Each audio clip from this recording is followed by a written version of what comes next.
So today I'm going to discuss the Module 4, Lesson 4.1, which is the Personnel Security. Step. Personnel Security. Number 1, definition. Personnel security includes all the security measures designed to prevent unsuitable individuals or persons of doubtful loyalty to the government from gaining areas of to classified matter or to any security facility, and to prevent appointment or retention as employees of such individuals. So sa personal security kanang nagabuhat sila kanang mga hakbang na pangsiguridad, which is na ma-ensure nila na walay mga illegal na mga panghitabo ang nagahitabo sa usa ka company, establishment, or sa isa ka government. Kanang example ani to avoid sabotage, to ensure the loyalty of the employees sa ilang ginatrabahuan, to secure the mga files, mga important na mga documents. So, next is scope and purpose.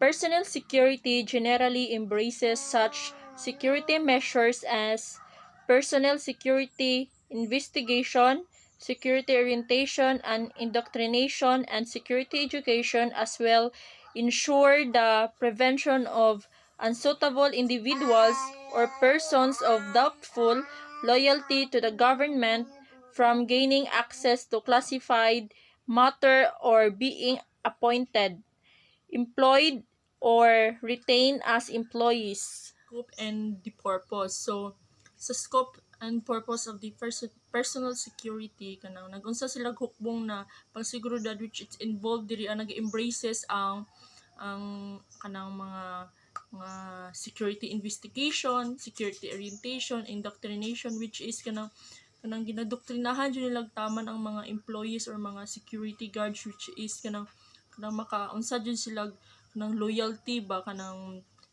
masaligan jud sila taman. Number 3 is principle. Just any other control technique, security must start from a given foundation or basis, and this basis shall be referred to as the principles of security. Security principles are normally disseminated by regulations or directives to ensure uniformity of purpose, logical and similar methods of operation, and appropriate and continuous placement of responsibility. Principles. So, nasla ginatawag na control technique diri so which is the kanang ilang unsa gyud ilang ang pinaka first jud ay mag-build sila og foundation.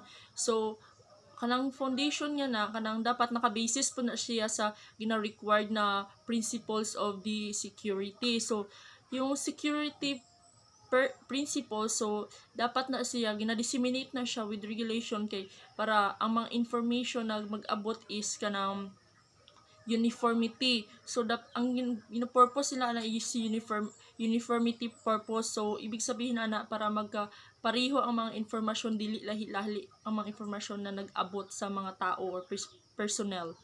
Security chain. Personnel security is the weakest link in the security chain. This weakness can best be minimized or eliminated by making the personnel security conscious through good training program. Security depends upon the action of the individuals. The superior must instruct his subordinates so that they will know exactly what security measures to take in every instance. A safe will not lock itself. An individual must be properly instructed and must do the locking. One is the security chain. So, ang security chain, mura na siya, chain of command yapon. Dapat ang mga information is accurate, then dapat gikan asa sa taas, or dapat sunod-sunod or sequence na ang information niya mag-abot. So dapat diri sa security personnel, dapat ang information gikan jud siya sa superior. Example ani, dapat dili na siya gikan sa mga co-worker lang nimo, sa mga baba nimo, dapat sa superior jud na siya gikan ang ano ang information, which is yung superior, siya mag release sa information sa mga yang subordinates para accurate ang mga information nga mag-abot, then kanang exact yun ang Next information. is control of personnel. Access to restricted areas can be partially controlled by fences, gates, and other physical means, but the individual working in the area is the key to the bringing out of classified matter to an unauthorized personnel. Written information does not have the power of speech.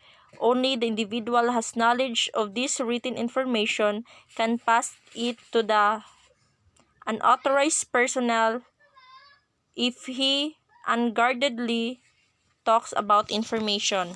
Next one is control of personnel. So diri so yung mga restricted area or yung pinagbabawal na area or mga importante ng mga area doon, so dapat ay kanang dili siya pagian, so dapat kanang butangan siya mga fences or mga harang, so that kanang dili siya masudlan og mga tao. So diri kanang, pero yung mga authorized person pwede sila mosulod, which is makawa silang mga important na documents, information, pero as a security personnel kabalo naman ta sa ato ang duties, kanang na well equipped naman ta, na oriented naman ta nga dapat kabalo ta sa atong limitations, sa atong rules and responsibilities, then kabalo ta og unsa ang mga bagay na dili dapat nato buhaton, which is ensure nato yung kung ang kana nga butang ay makadaot man sa ato ang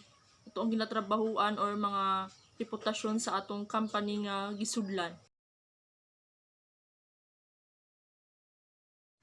Letter C.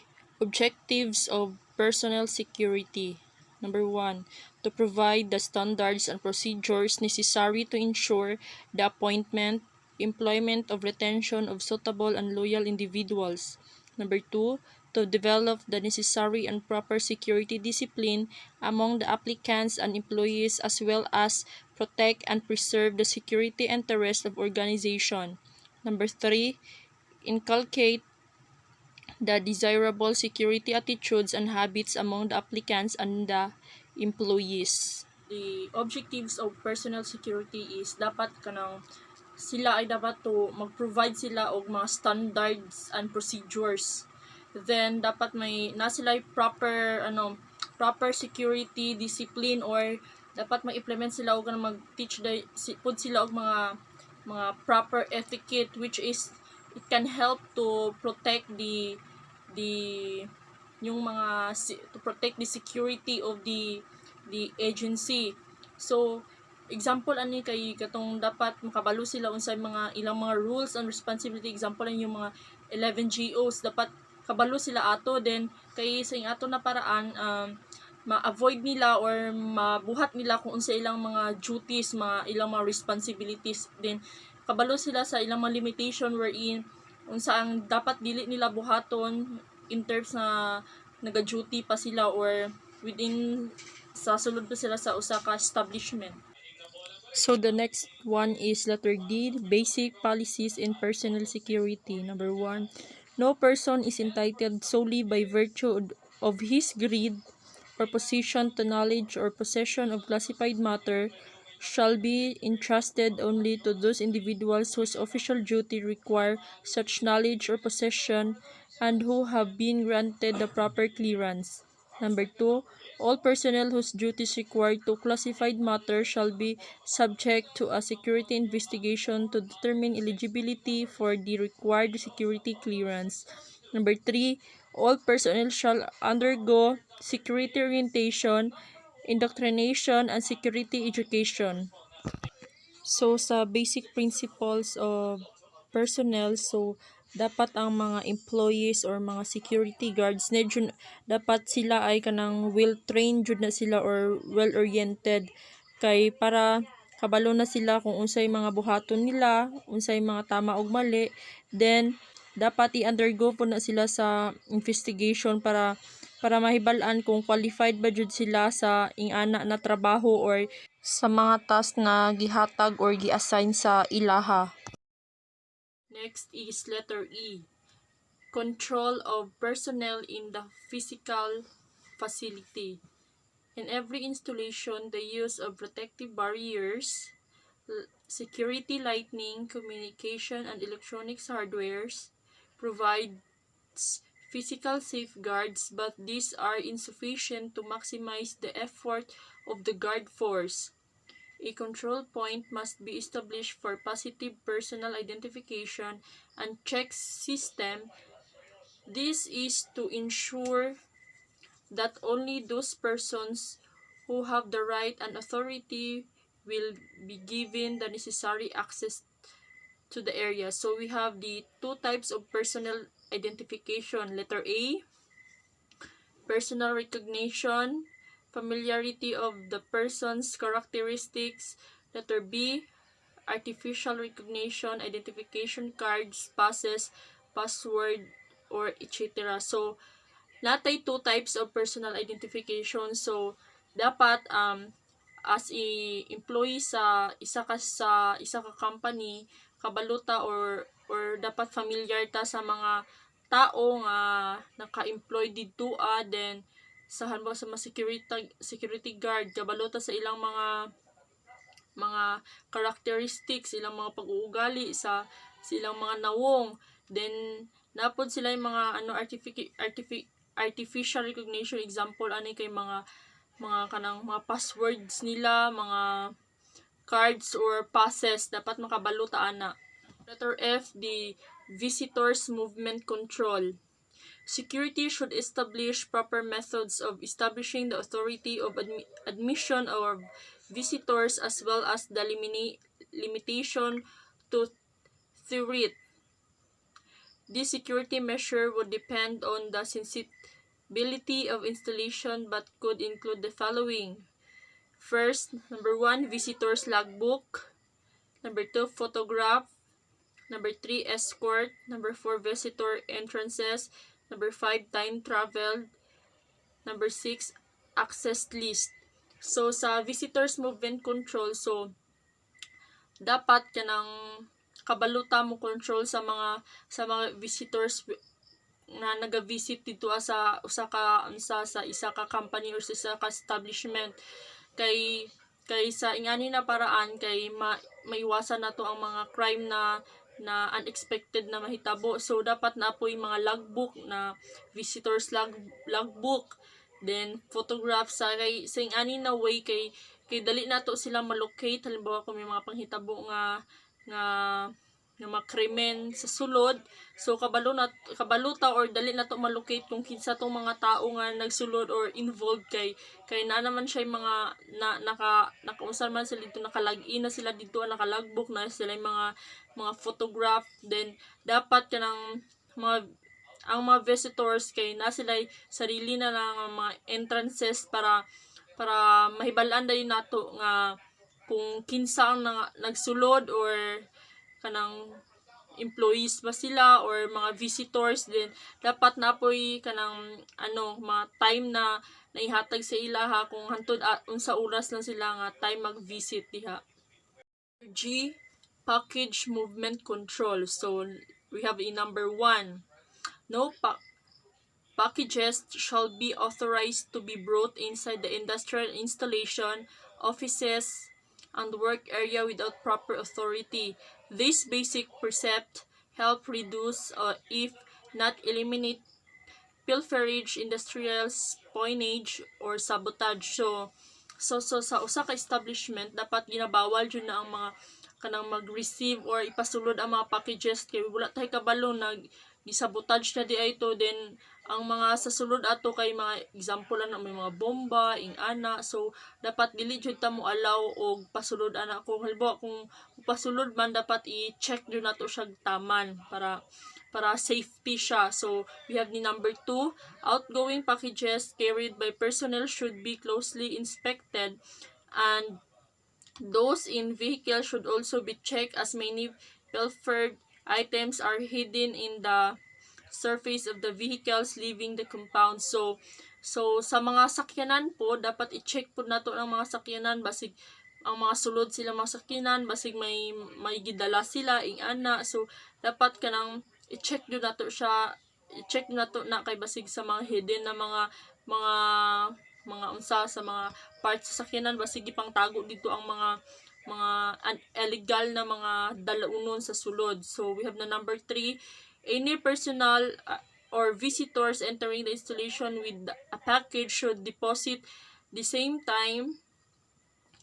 to the security and in return receive a number tag which he or she will use in claiming his or her package upon departing. So kung naay mga package ang mga visitor, so dapat niyo siya ibilin sa security guard. Then hatagan sila number tag kay pag mugawas na sila, i-claim na po nila ang ilang gibilin dito. So dapat di jud ta mag-allow, dili jud pwede mag-allow og sulod sa magpasulod og mga packages to avoid a crime that might happen sa sulod sa usa ka establishment or installations. Letter H is control of vehicle in the installation. Vehicular traffic within the boundaries of any facility must be carefully controlled for safety as well as to control the transporting of pilfered goods from the premises. Number 1, we have number 1. Privately owned vehicle of personnel or visitors should be registered subject to the identification and admittance procedure. Then number 2, vehicle should be subjected for search at the entrance and exit of the installation. So dili dapat need jud og kanang i-inspect jud ang mga sakyanan in terms na magsulod sila din maggawa sila, dapat i-check din siya maayo. Then number 3, all visitor with vehicle should provide the security as to the complete details of their duration of stay, persons to be visited, and other information. Then number 4, all vehicles or visitors should be given a sign or a sticker to be placed on the windshield. So diri sa number 4 kay dapat kanang sa mga sakyanan god di mo sa atong eskwelahan manotice man jud ato na mga sakyanan na siya mga sticker para mahibalaan nato na kanang sakyanan kanang pwede na sila i-allow na mosulod sa usa ka installation. The number 5, traffic warning signs should be installed in all entrances in order to guide the visitors in their destination as well to provide them with the necessary safety precaution while they are inside the installation. So kinahanglan pud na ang dito sa sulod sa installation need pud siya mga traffic warning signs para magsulod ang mga visitors or mga sakyanan kabalo sila kung asa sila padulong na sign din para maiwasan pud ang mga kanang mga panghitabo na hindi inaasahan. So number 6, security personnel must constantly supervise parking areas and make frequent spot searches of vehicles found there. So dapat kay na yung mga parking lots. So dito sa parking lots kailangan po siyang mga security personnel in order to check para mo check dito basig may mga unnecessary things na mga nanghitabo dito, then para ma-ensure ang safety sa mga tao nga naa dito sa building or sa establishment. We have next is the background investigation. So we have 2 types of BI. Letter A, complete background investigation consists of the investigation of the background of a person, particularly all circumstances of his personal life. So diri sa complete background investigation, dapat diri ay investigate yun nato ang whole life sa usa ka tao or sa usa ka security personnel, kung unsay mga background niya, mga asa siya gikan na lugar, unsa iyang eskwelahan, unsa iyang mga trabahoan na before or kasangkot ba siya sa mga krimen before. Dapat i-ensure jud nato na dili siya, wala siya yung mga criminal na mga criminal records. We have the letter B, partial background investigation.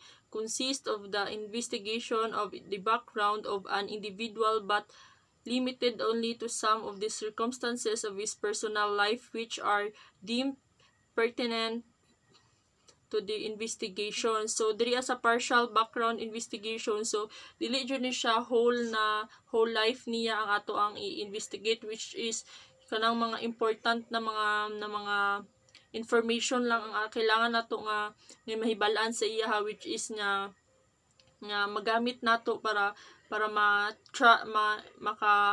makakuha tag trust sa iya in terms sa iyang trabaho. Then the next one, number 2, is the factors considered in background investigation. So mo ni siya mga factors na include sa background investigation. Letter A is loyalty, faithful allegiance to the country, government, and its duly constituted authority. So ang diriya kay first is loyalty, dapat kanang tao kay loyal siya, kanang faithful jud sa iyang trabaho. So kanang dili jud siya sa kanang maka-commit og mga buluhaton nga dili maayo. Faithful siya sa country, government, and sa iyang duty worthy kanang sa duty nga gi-entrust sa iya ha. So letter B, integrity, uprightness in character, soundness of moral principles, freedom from moral delinquencies, and more simply stated, honesty. So dapat diriya kay kanang na siya joy kanang makitaan siya atong honesty, kanang masaligan jud nato siya sa mga butang. So in terms na kamasaligan ka, pwede na ka mabilinan og mga kanang pwede na ka kanang mabilinan og mga bagay diha. So kanang nanajud siya trust ang tao sa imuha. So gina-trust nila ang security sa ilahang sa life, sa establishment, sa imong ginatrabahoan. So letter C is discretion, the ability of tendency to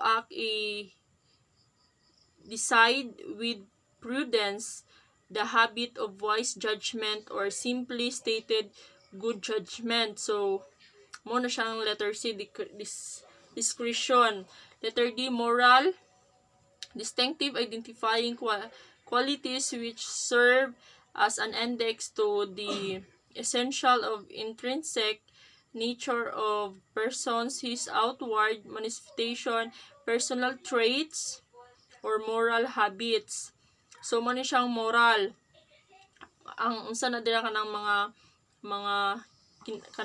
ugali sa usa ka tawo, kanang mga habits niya, kanang mga personal traits, mo na siya dira na siya nakapa-involve sa moral. So letter E is character, the sum of the traits that serves as an index of essential intrinsic nature of a person.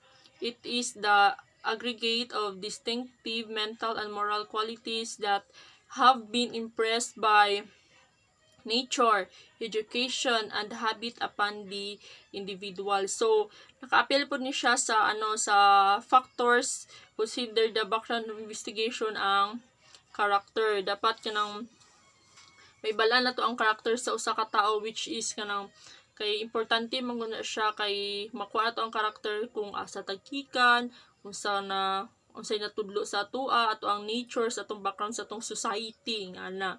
So letter F is reputation, opinion or estimation in which one is generally held.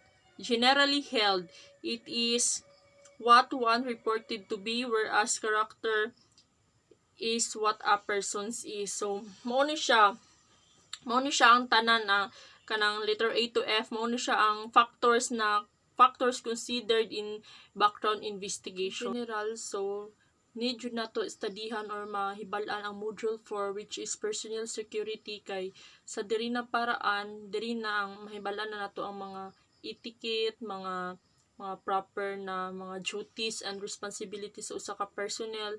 So mga behavior unsa mga dapat dili buhaton, ang mga safety precautions, mga unsay sa usa ka establishment, unsa ang mga panghitabo, unsang mga buhaton para ma-avoid ang mga unexpected na mga panghitabo na mahimo sa mga hitabo sa usa ka establishment or sa usa ka ka company, then sa diri na paraan kay mahibalaan nato kung ang suitable ba jud ang mga security guard na ato ang gipili sa ingana na trabaho. So sa ingani na paraan kanang sa personal security kanang ma-assure nato na ang ato ang company or establishment or government na tinatrabahuan ay safety siya, then para maiwasan nato ang mga possible crime na mahitabo sa usa ka company, establishment or government agency. So that's all everyone. So thank you for watching. I hope that you can get learnings in my explanation. Thank you and keep safe everyone.